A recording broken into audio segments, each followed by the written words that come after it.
Pagdating sa truck, kilala na ang brand ng Isuzu. Basta trucking business, lahat naka-Isuzu. Dito, dyan, doon, kaliwa, kanan, na makikita mo agad sa expressway. Well, pagdating sa express route, ang best-selling model walang iba, hindi itong 6UZ1 natin. With the driving, testing, engine powering, and all these years. You can imagine that Isuzu have a lot of variant with the freeway and design in the engine. Well, ito yung titawag nilang subok na yung makina. Well, here comes the Isuzu 6UZ1 New Tech. Ito yung tinatawag na AdBlue.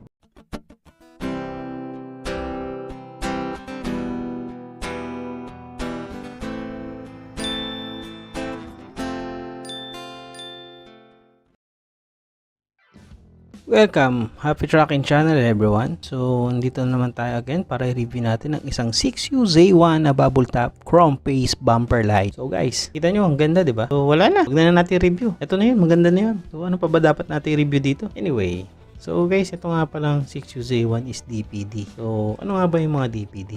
So yung mga DPD, tinatawag yan diesel particulate diffuser. Meron yan yung isa yung DPF, diesel particulate filter. Pero yung dalawang yan guys, same function lang naman yan.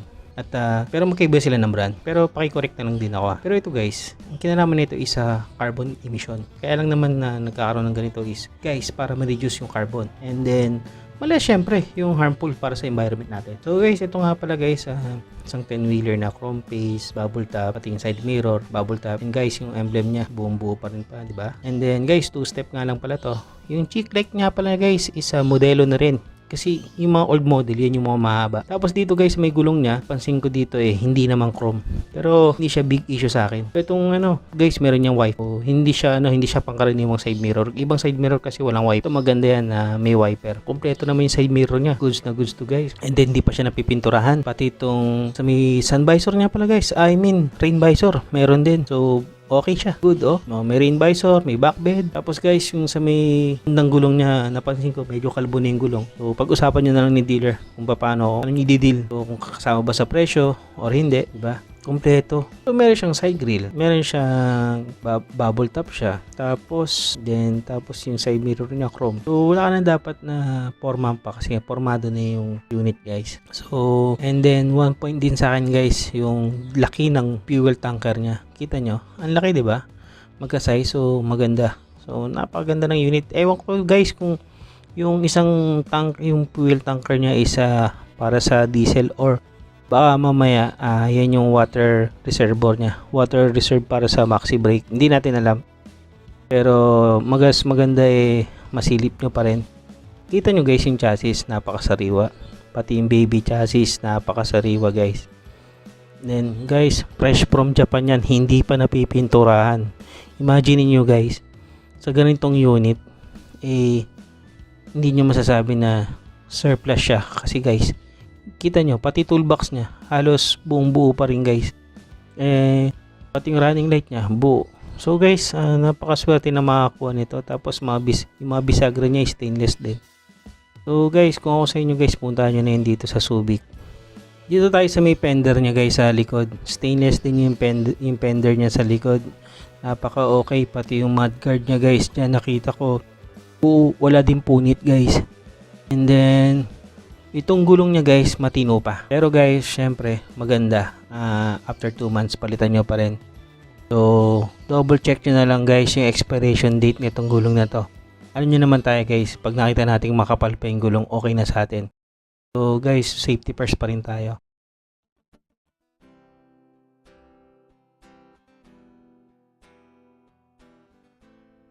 Gulong, kayo nang bahala kung papalitan niya, pero much better palitan niyo ng brand new. So guys, ito yung sasabi ko sa inyo.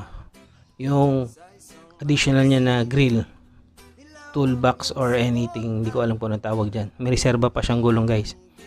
Napakaganda. Tapos yung park light niya, running light niya, kompleto. Walang kulang. Diba? Tapos hanggang side grill niya, hanggang unahan hanggang likod merong side grill. Pati yung mudguard niya guys sa likod, napakaganda, buong buo, walang punit. Kita nyo guys. So parang siya nagamit lang siya na minsanan. Pagdating sa likod guys, wow, ang ganda. Hindi siya ordinary na likod, stainless, mga bisagra.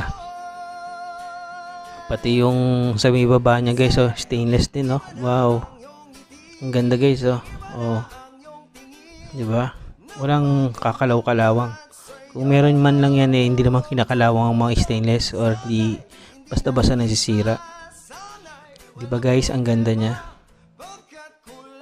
Itong mga wing ba nito, magandang pangarga nga pala ito para sa mga business nyo na mga package. Yan. Okay yung ganitong wing band guys. And then nga pala guys, yung mga ganitong 10-wheeler, 30 to 35 tons. Pero kadalasan pag airbag, sasuggest din ng iba 25 to 30 tons daw ang airbag, tapos ang muli 30 to 35. Guys, parehas lang sila ng weight na kaya nilang bitbitin. Depende na lang yun sa airbag kung gaano pa katagal magagamit yung airbag. Kung much better silip-silipin nyo, double check nyo rin. Pero to be safe, syempre kung gano'ng kabigat na naman talaga mga karga nyo, kung mga bakal ang karga nyo, mag-ano kayo, magmuli kayo syempre, di ba guys? Kasi bakal yun guys so hindi naman kung mga babasagin naman guys, mga appliances ang ikakarga nyo, suggest ko sa inyo, mag-airbag kayo. Well, depende yan sa tracking company na pagpapasukan nyo, di ba? So guys, medyo pansin ko dito sa may gilid, wala ako nakikitang pangit na part, maliban na lamang may mga dents siya na konti, pero guys repairable naman yung mga dents na yan.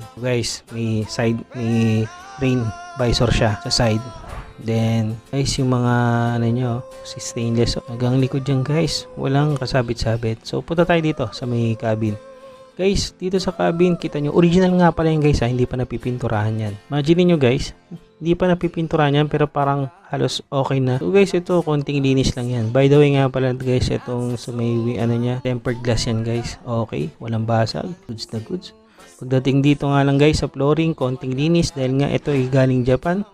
At guys, ang nagawa lang dito is na-convert lang from right to left pa lang ang nagagawa dito. Kasama na din dito guys yung mechanical and electrical check. Pero before nyo i-pull out, syempre, meron pa rin QC na pagdadaan. Then guys nga pala, ito nga pala guys is malulukit nyo lang sa Subic nga pala to guys. Itong cabin guys, palinis yan. Syempre kasama yan sa job order na pwedeng gawin ni dealer. Yung mga kortina guys, pwede nyo palagyan ng kortina or choice nyo yan. Tapos guys, itong upholstery kung makikita nyo, ang ganda. Oh, meron siyang per distinguisher guys.